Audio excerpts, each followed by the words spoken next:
Então, vamos, né, trabalhar hoje com a complementação das teorias ácido-base, mas vamos falar um pouquinho de cálculo de pH e pOH, que é importante nesse momento, tá bom? Mas que vai ter um aprofundamento muito maior dentro do capítulo de equilíbrio iônico, no qual a gente vai trabalhar com ácidos fracos, bases fracos, não é? Deslocamento de equilíbrio, e vamos trabalhar com uma porrada de outras coisas, ok? Então, aqui, vamos falar um pouquinho da teoria de Lewis. Teoria de Lewis, ok? A terceira teoria ácido-base para a gente. Nós vimos a teoria de Arrhenius, ácido libera H+, né, em meio aquoso, base libera OH- em meio aquoso, tá bom? Vimos a teoria de Bronsted, ácido libera H+, base recebe H+. Agora a gente vai ter a teoria de Lewis, que é uma teoria muito mais abrangente do que as duas anteriores, tá bom? E uma teoria que para a gente, né, é compreensível, dá para a gente, né, trabalhar com ela, entender o comportamento ácido-base, inclusive dos compostos já trabalhados, né, e entender também uma complexidade de estruturas que não são englobadas pelas duas anteriores, tá? O que Arrhenius propõe? Lewis, aqui, ó. O que seriam ácidos de Lewis? Para ele, seriam, né, espécies, podem ser neutras ou não, são espécies receptoras de par de elétron. Par de elétron. Então, é uma teoria muito legal, tá bom? Ela trabalha com os elétrons para que eu possa explicar o seu comportamento ácido-base dentro, né, de uma solução, tá bom? Então, ácidos seriam receptores de elétrons. E as bases, portanto, né, as bases aqui, ó, seriam, né, espécies que não recebem, mas sim doam. São doadoras, espécies doadoras de par de elétron. Ok? De par de elétron. Ok? Então, percebam nos exemplos que eu vou trabalhar como a teoria de Lewis ela é extremamente abrangente. Tá bom? Exemplo 1, aqui, ó. Exemplo 1. Vou pegar uma espécie que a gente já trabalhou em Bronsted, que é a amônia. Tá? Eu tenho aqui, ó, o NH3. Ok? Eu estou percebendo que o nitrogênio ele tem aqui, ó, um par de elétrons não ligante. Ok? Ou seja, para que eu me comporte como uma base de Lewis, eu preciso ter elétrons, né, disponíveis para que eu possa doá-los, tá bom? Então, o NH3, vocês vão perceber, vai ser uma base de Lewis. E eu vou aqui trabalhar com o cátion H+. Não é? E o que nós já sabemos? Eu tenho uma espécie deficiente em elétrons, ela está positiva, isso é um cátion, não é? E eu tenho uma molécula que apresenta um par de elétrons não ligante, que pode ser utilizado para se ligar com aquele cátion H+. Ou seja, não é? Aqui o que nós vamos observar é esse par de elétron atacando ou interagindo com o hidrogênio. E, portanto, dando origem aqui, ó, ao N, não é? H4 mais, peraí,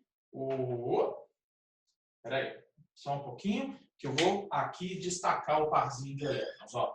Então, o que eu percebo aqui? O que eu percebo, tá? Que o NH3 usou o par de elétron para se ligar com o H+. Isso quer dizer que ele está doando o par de elétron para que a ligação possa vir a existir. Ou seja, quem é doador de par de elétron é classificado como base. Então, dentro da teoria de Lewis, o NH3 ela é uma base. Ok? Opa, base. E o que eu percebo aqui em relação ao H+? Ele é um cátion deficiente em elétrons e eu percebo que esse parzinho de elétrons aqui do N, ele foi, né, recebido pelo H, dando origem a essa ligação que antes não existia. Então, o H+, ele recebeu um parzinho de elétron do N, não é? A partir do compartilhamento de elétrons na ligação covalente. Então, isso quer dizer aqui que o H+, ele é classificado como um ácido. Então, aqui, ó, ácidos são espécies receptoras de elétrons. Vocês viram que ele recebeu elétron. E vocês estão vendo que base são espécies doadoras de elétrons. O NH3 é uma base de Lewis. Então, vocês estão percebendo que o H+, ele é um ácido de Arrhenius, o H+, ele é um ácido de Bronsted, né? E o H+, é um ácido de Lewis. Estão percebendo? Tá? O NH3, ele não é uma base de Arrhenius, porque ele não tem o OH, não é verdade? Mas o NH3 é uma base de Bronsted e o NH3 também é uma base de Lewis, conforme vocês acabaram de perceber. Tá bom? Então, esse é o primeiro exemplo. Ok? Espécies que têm elétrons disponíveis, né? Sejam moléculas com elétrons não ligantes, né? Ou sejam ânions com excesso de carga negativa, são ali classificadas como bases, tá bom? E espécies deficientes em elétrons, né? Como cátions, ou espécies que podem receber elétrons de alguma forma, né? São classificados como ácidos de Arrhenius, tá bom? Tira Arrhenius da cabeça. Ácido de Lewis, ok? Então, vamos lá. Vamos continuar aqui. Eu vou trabalhar o segundo exemplo, ok? Vamos partir para a próxima. Ó, exemplo 1 já foi, vou para o segundo. E aí, aqui, ó. Exemplo 2. Pincéis. Então, vamos lá. Exemplo 2. Aqui eu vou trabalhar uma outra lógica que é muito importante para a gente, por exemplo, dentro da química orgânica, tá? Mas que vai nos atender perfeitamente. Eu vou trabalhar de novo com o NH3. Vou trabalhar de novo com ela, ok? Que é a amônia, tem um parzinho de elétron sobrando ali. E eu vou trabalhar agora com uma outra espécie. Eu vou trabalhar aqui, gente, com o BF3. O BF3. São duas moléculas. Sim, são duas moléculas, né? E o que vai acontecer ali, Cris? Calma, tá? Eu tô vendo que a amônia tem um parzinho de elétron ali sobrando. Então, eu já espero que o NH3 aqui se comporte como uma base. Tendo esse parzinho ali sobrando, a gente sabe que aquele par pode ser disponibilizado para se ligar com alguma coisa. Da mesma forma como vocês acabaram de ver no exemplo 1. Agora, e esse BF3 aí? O que esse trem está fazendo aí no meio do caminho? Presta atenção. Não é? O boro. Quando a gente pega o boro, aqui está tampando não. Então, quando eu pego o boro, o quinto elemento, ele tem distribuição 1s2, 2s2, 2p1, ok? Ele tem exatamente essa distribuição eletrônica. Quando eu faço a distribuição do boro em caixas, e aí a primeira camada não me interessa, porque eu não uso ela para fazer ligação química, né? Quando eu faço a distribuição eletrônica dele, eu tenho isso aqui, ó. O orbital 2s, ok? E o orbital 2p. Aí ele tem só um elétronzinho aqui no 2p1, tá? O boro, ele sofre uma hibridização, igualzinho o carbono, tá? Carbono hibridiza, boro hibridiza, berílio hibridiza, nitrogênio hibridiza e oxigênio também hibridiza, tá bom? Então, quando enxofre também, fósforo também, tem vários, tá? Mas eu vou pensar no boro. Quando o boro hibridiza, ele excita esse elétron para cá, ok? E ele, né, combina os orbitais que ali estão. Ele combina o orbital S com os orbitais P. Então, calma aí. Aqui, ó. Calma aí. Calma. Então, aqui, ó. Eu tenho um elétron aqui. Esse elétron foi excitado lá para frente. Ok? E, portanto, eu tenho 3 elétrons desemparelhados. E eu tenho um orbital P, né, nessa subcamada que está vazio. Opa, peraí. Aí o que o boro faz aqui? Ó? O boro combina essas caixinhas que estão semi-preenchidas. Ele combina o S com 2 caixinhas do P. Então ele gera aqui, ó, orbitais do tipo sp2. E ele deixa um pezinho aqui, ó, livre. O que o boro está fazendo aqui? Ó? Ele está combinando essa caixinha na hibridização. A hibridização a gente aprende em ligação. Então, aqui, ó, ele combina essas caixinhas, dando origem a esses orbitais híbridos. Ok? E essa caixinha do pezinho aqui, ó, essa roxinha, ela fica aqui. Ó. Então, vem cá, presta atenção. Presta atenção. São 3 elétrons. 1, 2, 3. Legal. Aí, esse boro, que estabiliza com 6 elétrons, ele não obedece à regra do octeto, ele vai se ligar com 3 flúors. Né? Cada flúor vem aqui, ó, e coloca um elétron no compartilhamento. Então, aqui eu ligo um flúor, aqui eu ligo um flúor, aqui eu ligo um flúor, que é o BeF3. O BF3. Legal. Agora, peraí. Para. O que vocês estão vendo aqui? Ó? O boro, ele apresenta um orbital P vazio. Ô, gente, se eu tenho um orbital vazio, isso me permite o quê? Elétron incorporado ao orbital. Se eu tenho um orbital vazio, eu posso receber elétrons? Posso. Então, percebam que eu tenho um orbitalzinho aqui vazio, que pode receber um par de elétrons. Não é? Então, aqui, ó, ele pode receber um par de elétrons. E aí entra o nitrogênio. Vocês estão vendo que o nitrogênio tem um parzinho de elétrons, não é? Um parzinho, ok? E o boro, eu vou desenhar só dessa forma, tá? Eu vou desenhar assim para facilitar. Ó. O boro tem um orbitalzinho P, aqui, ó, que pode receber um parzinho de elétrons. Então, o que nós vamos observar aqui é que isso aqui vai ser produzido, ó. Olha só.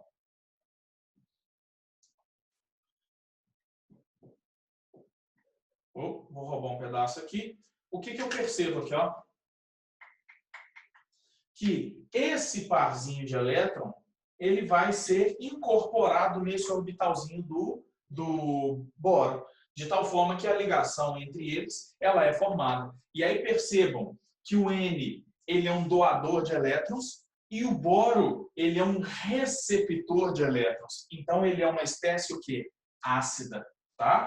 Então, o boro aqui, ó, ele é um ácido de Lewis. Então, estão percebendo a importância dessa teoria ácido-base? Não é? Eu, nesse exemplozinho, estou te mostrando que a acidez e basicidade, elas podem existir mesmo que não exista H+, mesmo que não exista OH-, tá bom?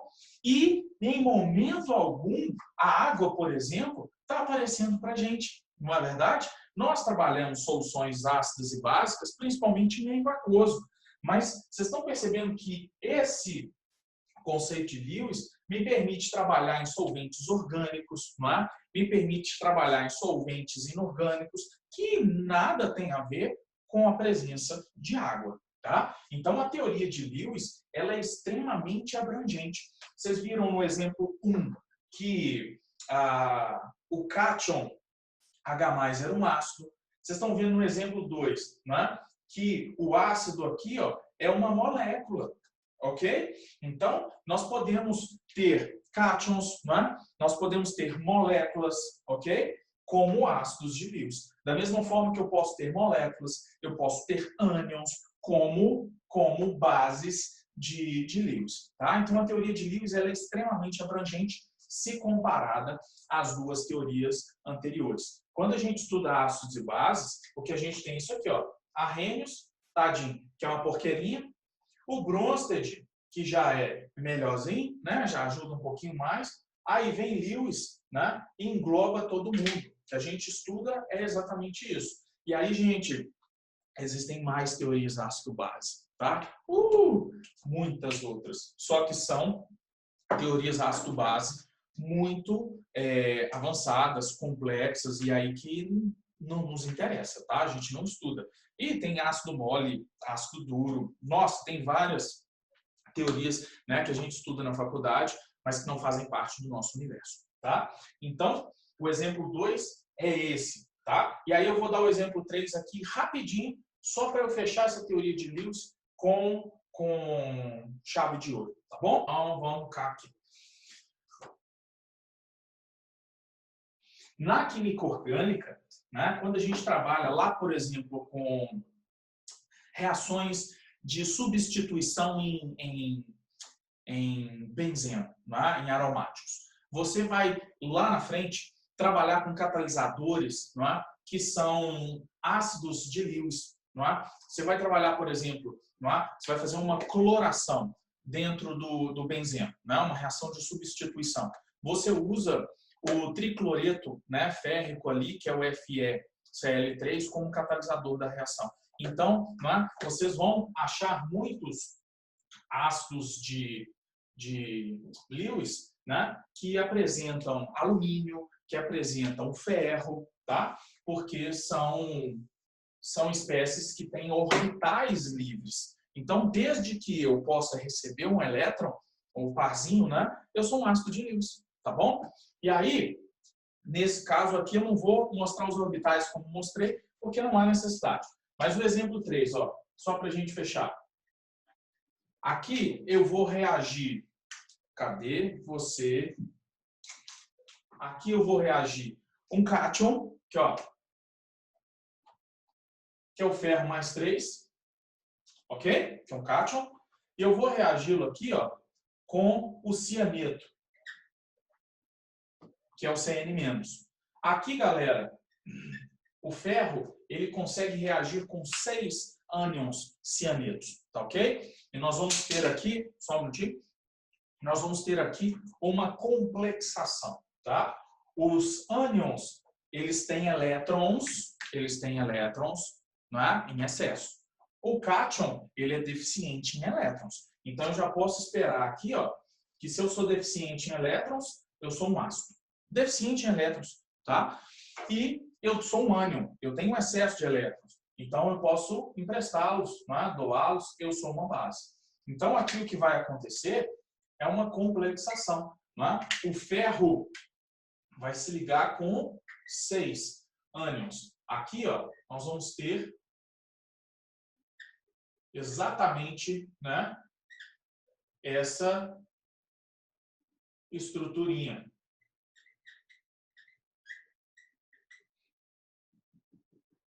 Nós complexamos, né, aqui esses grupinhos com ferro. Então, isso aqui é chamado de ferro e cianeto. Então, nós vamos ter aqui, né, exatamente, ó, ferro mais 3, mais 6 Cn-, gerando aqui, né, o Fe, Cn6 com carga menos 3. Isso é um ânion. Né? São 3 cargas positivas, 6 cargas negativas, e, portanto, o total ali dá menos 3. Tá? Essa geometria em torno do ferro, ela é uma geometria octaédrica. Tá? Aqui, ó, seria exatamente isso aqui. Ó. Deixa eu só colocar aqui. Aqui, ó. Seria exatamente isso. Ó. O ferro no centro, ferrinho no centro, e os grupinhos aqui, ó. 2 na parte, né, vertical, um em cima, um embaixo, e os 4 formando um quadradinho. Tá vendo?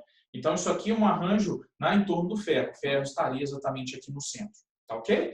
Então, aqui eu tenho, né, essa ligação do ferro com os ânions, exatamente porque o ferro tem orbital disponível que comporta esses parzinhos de elétrons emprestados. Da mesma forma que eu mostrei ali em relação ao boro, tá bom? Então, essa teoria de Lewis, ela é extremamente abrangente, é uma teoria linda, né? E é uma teoria que me dá a possibilidade de explicar casos como esses, onde não tem nada a ver com as teorias anteriores, tá? E é possível, como já vi em muitas questões, que eu, em uma reação como essa, precise identificar quem é o ácido e quem é a base, tá bom? Então, se ele me perguntar quem é o ácido, é sempre a espécie deficiente em elétrons. Quem é